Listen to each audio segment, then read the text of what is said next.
Քոչարյան, ինչպես գիտեք, ազգային ժողովի նախկին նախագահ, ներկայումս Անվտանգության խորհրդի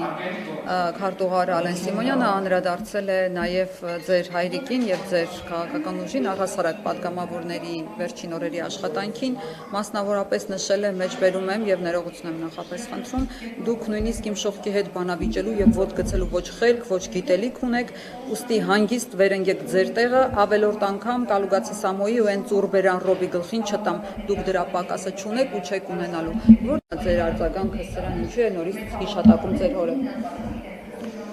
Դեք ձեր նշած անձնավորությունը ոնց որ այն անդաստիարակ, չար, անշնորհք երեխեքից լինի, էլի անկեղծ չեմ ուզում անդրադառնալ, ես այդ մարդուն չեմ ուզում անդրադառնալ, ինքը չկար տեղը հանգիստ նստի, հիմա երևի նորից թիկնապահներ ունի, սկսել է խոսալ, այս արանքում որ չկային թիկնապահներ, երևի չգիտեմ, ծպտունը դուրս չէր գալիս, հիմա նորից պաշտոն են տվել նոր, այնպես որ եկեք անցնենք, էլ ինձ թվում ավելի կարևոր բաներ կան խոսելու, քան իր անձը, իսկ ոնց հասկացա, իր հետ կապված քննարկումը եղել է կոնկրետ կոնտեքստում, այն որ ինքը թքել է քաղաքացու վրա, թիկնապահները բռնել են, ինքը թքել է, այդ կոնտեքստում է եղել, չեմ կարծում այստեղ ինչ որ մեկը նույնիսկ քաղաքացիական պայմանագրի պատգամավորները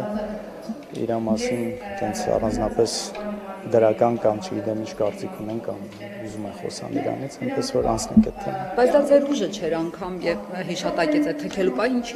ինչի է ոնց պտտվում, էլի շրջվում դեպի Քոչարյան։ Գիտեք ինչի համար, անկեղծ։ Ինձ թվում է նրա համար, որ դուք գաք հիմա ինձ ես հարց տակ, մյուսներին ես հարց տակ, որ ինքը այսպես թեմայի մեջ լինի։ Ուշադրության պակաս ունի մարդը, դուք էլ բան եք անում, օգնում եք այդ պակասը լրացնել։